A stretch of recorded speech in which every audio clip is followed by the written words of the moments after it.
Assalamualaikum warahmatullahi wabarakatuh. Bismillah, alhamdulillah, salatu wassalamu ala rasulillah wa ala alihi wa ashabihi wa mawalah, amma ba'du. Berbicara tentang akikah, makna dari akikah secara bahasa adalah memotong. Dan menurut istilah syar'i, akikah adalah memotong hewan dalam rangka syukur kepada Allah Subhanahu wa taala atas kelahiran seorang anak. Dalam hukum akikah para ulama ikhtilaf, ada yang mengatakan wajib dan ada yang mengatakan sunnah. Akan tetapi jumhur ulama mengatakan bahwa hukum akikah adalah sunnat muakkad, sunnah muakkad. Sunnat yang diharuskan atau sunat yang dianjurkan. Hadirin rahimakumullah,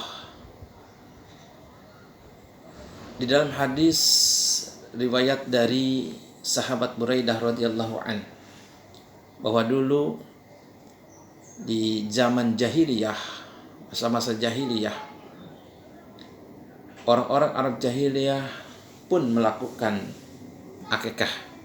Maka di saat mereka diberikan anak oleh Allah Subhanahu wa taala, maka mereka suka menyembelih seekor hewan kambing. Kemudian setelah hewan itu disembelih oleh mereka dan darahnya itu diusapkan atau dilumurkan ke rambut bayi.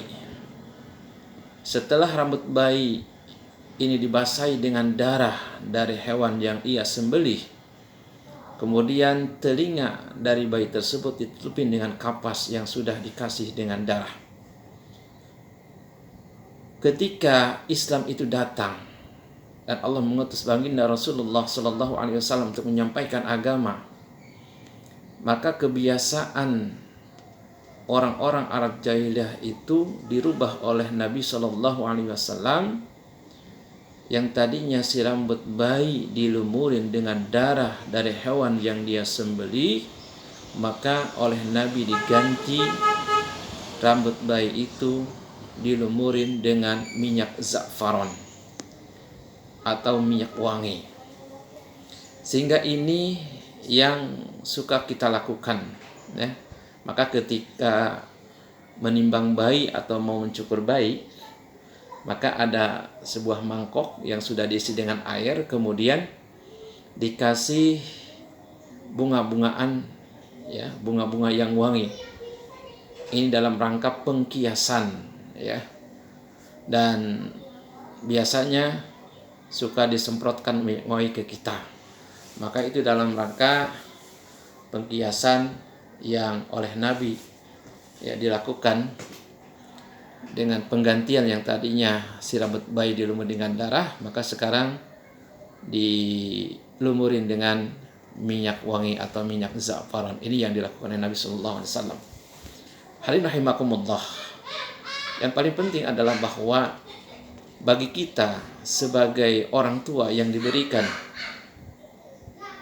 kemudahan oleh Allah Subhanahu Wa Taala, ya, diberikan harta yang melimpah, maka bagi kita sebagai orang tua wajib untuk mengakikahi anak-anak kita, ya.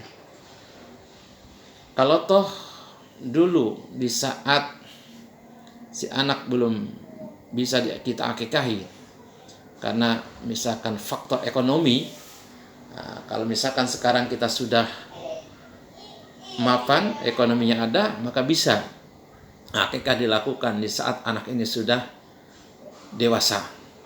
Hadirin rahimakumullah, merujuk kepada hadis Nabi Sallallahu Alaihi Wasallam riwayat Imam Ahmad dari sahabat Samurah radhiyallahu an. Hadis ini di dalam kitab Bulughul Maram dikatakan bahwa kullu gulamin murtahanun bi aqiqatihi, setiap anak ini tergadai dengan akikahnya. Kullu gulamin murtahanun bi aqiqatihi, setiap anak ini tergadai dengan akikahnya.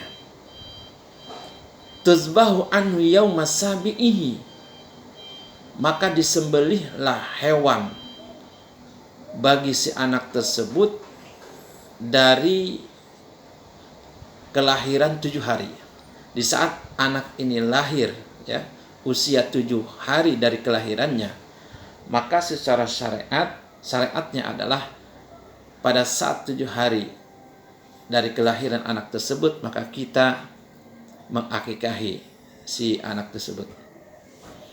Kalau rezekinya belum ada di saat hari ke-7, ya, maka bisa akikah dilakukan di hari ke-14.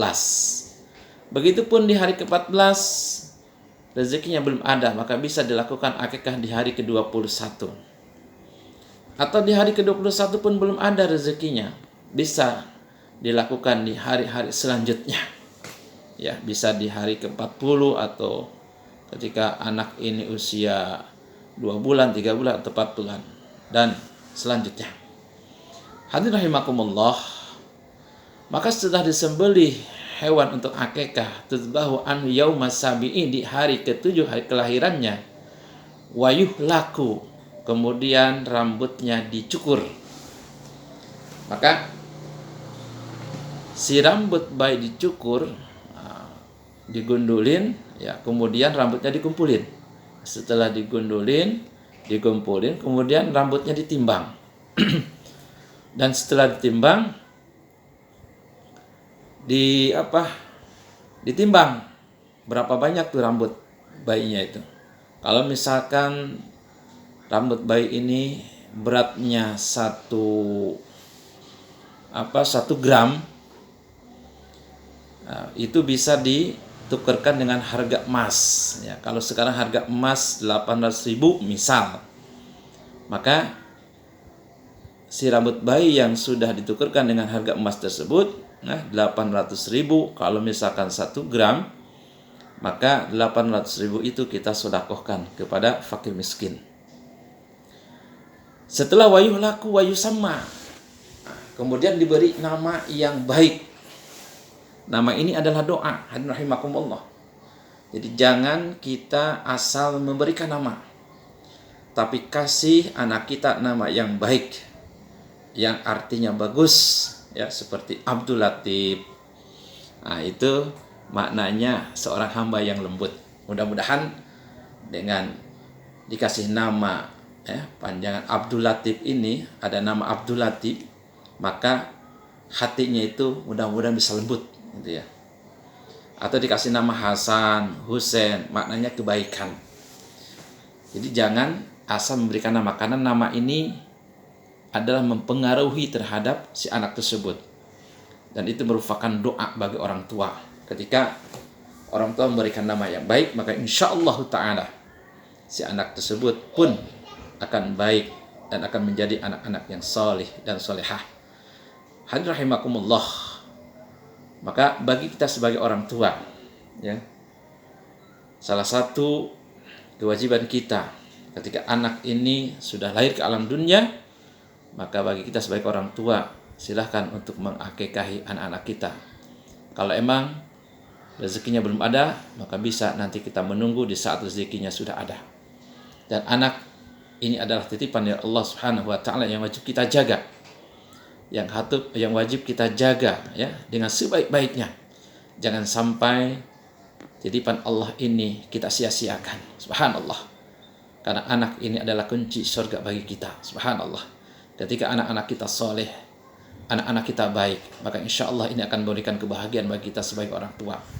Tapi di saat anak-anak kita salah, ya, anak-anak kita tidak baik, maka justru itu yang akan memberikan kesengsaraan bagi kita, baik di dunia maupun di akhirat. Ingat, di dalam riwayat hadis, ketika nanti orang tua dimasukkan ke dalam surga, kemudian anak dimasukkan ke dalam neraka, maka anak yang salah ini akan unjukkan kepada Allah Subhanahu wa taala, "Ya Allah, aku tidak ridho orang tua aku dimasukkan ke dalam surga," kata si anak yang salah tadi. "Kenapa aku dimasukkan ke dalam neraka?" Dijawab oleh Allah, "Benar, orang tuamu masuk surga karena dia orang-orang yang taat, orang yang soleh, dia taat ibadah, ya, dia mau ibadah," kata Allah. "Tapi kamu ketika di dunia tidak mau ibadah, tidak mau sholat, tidak mau puasa, tidak mau zakat, tidak mau baca Quran, dan lain sebagainya.